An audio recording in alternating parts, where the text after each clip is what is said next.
Ada hal-hal dalam sejarah yang seharusnya tidak dibuka kembali. Selamat datang di waktu terlarang.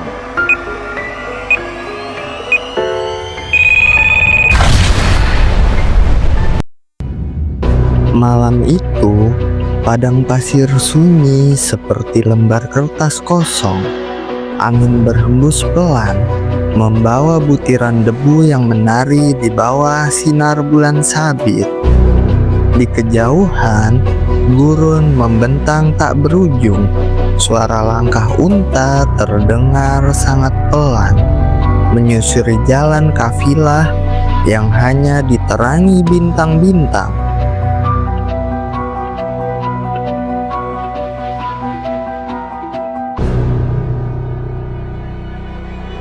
Di balik kesunyian itu, dunia sebenarnya sedang bergetar, tidak oleh perang, bukan pula oleh badai pasir, melainkan oleh pertanda-pertanda yang muncul di tempat-tempat yang saling berjauhan.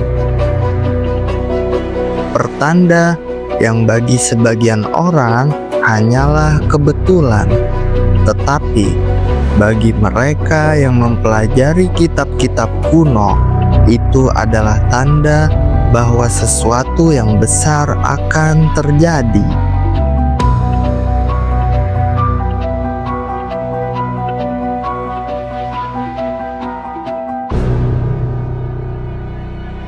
Berabad-abad sebelum Nabi Muhammad lahir, ramalan-ramalan tentang bertebaran dari timur hingga barat. Di negeri-negeri jauh, di balik tembok-tembok istana, dan di lorong-lorong kuil, para rahib, pendeta, biksu, dan peramal mencatat nubuat yang sama. Akan lahir seorang manusia dari tanah Arab yang ajarannya akan menyinari dunia dan mengubah arah sejarah selamanya.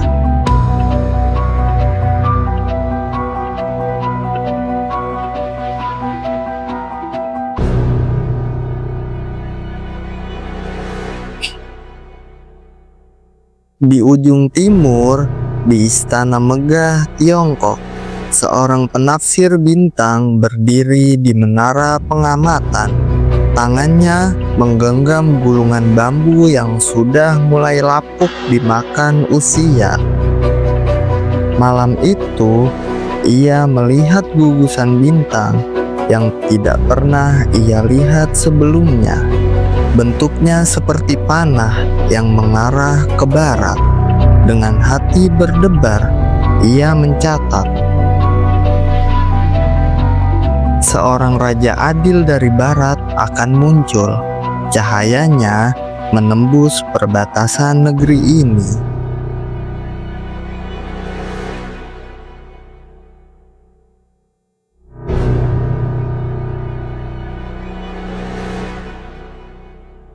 Ribuan mil ke selatan, di India, di sebuah kuil tua, biksu berambut putih sedang duduk di depan api suci. Asap dupa memenuhi ruangan. Ia membaca bait-bait dari kitab Weda yang menyebutkan bahwa di penghujung zaman kegelapan akan datang seorang pembawa kebenaran dari negeri pasir, di mana orang-orangnya adalah keturunan Ismail. Biksu itu menatap murid-muridnya dan berkata, "Jika kalian hidup cukup lama, kalian akan mendengar namanya."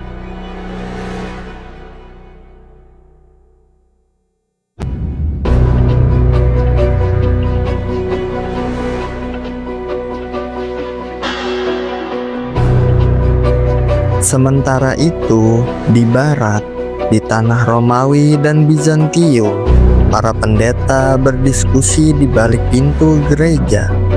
Mereka mengulang nubuat dalam Injil yang menyebutkan bahwa seorang nabi akan muncul bukan dari bangsa mereka, tetapi dari bangsa keturunan Ismail. Para pendeta itu tahu ramalan itu berarti seseorang akan datang dari tanah Arab. Namun mereka berbeda pendapat. Sebagian melihatnya sebagai kabar gembira, sebagian lagi menganggapnya ancaman bagi kekuasaan mereka.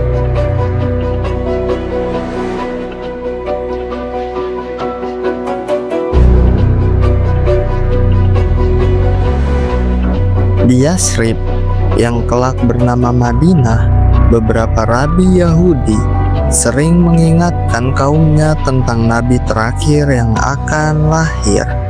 Mereka berkata dengan penuh keyakinan, dia akan datang dari tanah Arab dan kita akan menjadi pengikutnya. Tetapi sejarah akan mencatat banyak dari mereka yang kelak menolak kebenaran itu ketika sang nabi akhirnya tiba.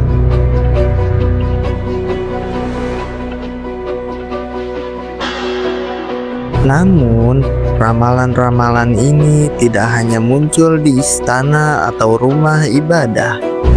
Di jalur perdagangan Samudra Hindia, para pelaut Nusantara pernah mendengar cerita dari pedagang Arab tentang seorang manusia yang kelak mengubah dunia.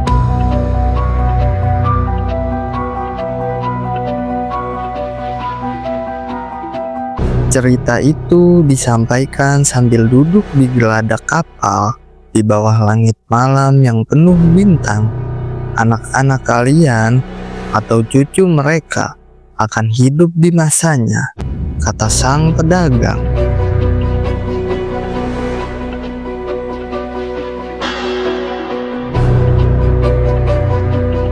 Di Afrika Timur, suku-suku pesisir melihat fenomena langit yang aneh.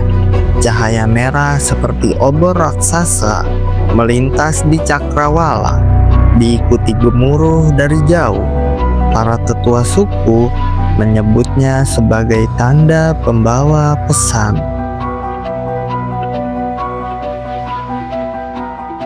Malam demi malam, tanda-tanda semakin banyak.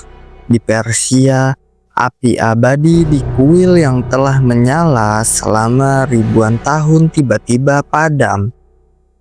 Para pendeta Majusi gemetar, menyebutnya sebagai peringatan. Danau Sawa yang selama berabad-abad menjadi sumber kehidupan mengering mendadak. Orang-orang pun bingung. Di langit, beberapa pengamat bintang mencatat pergerakan yang tidak biasa.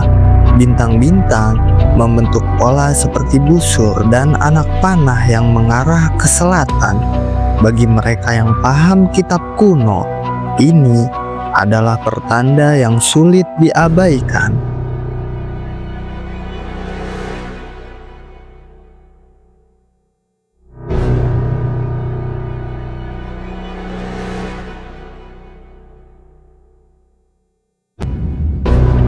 Di gurun dekat Mekah, seorang rahib tua yang hidup menyendiri bermimpi melihat cahaya keluar dari kota itu, menjalar seperti gelombang air melewati bukit dan lembah hingga menerangi istana-istana di Syam. Saat terbangun, ia menulis di gulungannya, "Jika cahaya itu lahir, dunia akan terbagi antara mereka yang mengikutinya dan mereka yang memusuhinya." Tak lama kemudian, di rumah sederhana Aminah binti Wahab, calon ibu dari Nabi Muhammad, mimpi-mimpi ajaib mulai datang. Ia melihat cahaya keluar dari perutnya, menerangi istana-istana di Syam. Ia mendengar suara lembut yang berkata, "Engkau mengandung pemimpin umat ini."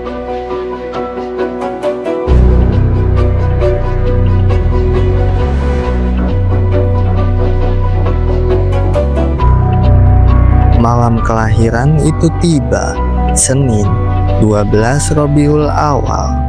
Langit Mekah seolah lebih cerah dari biasanya. Bulan sabit tergantung rendah. Bintang-bintang berkilauan. Di tempat-tempat jauh, para penafsir ramalan terdiam. Mereka tahu sesuatu yang sudah lama ditunggu telah terjadi.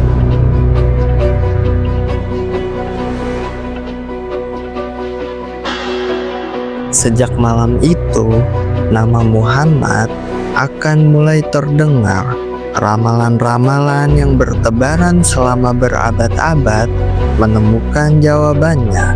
Cahaya yang dulu hanya dilihat dalam mimpi dan nubuat, kini hidup di dunia nyata, dan sejarah pun bergerak.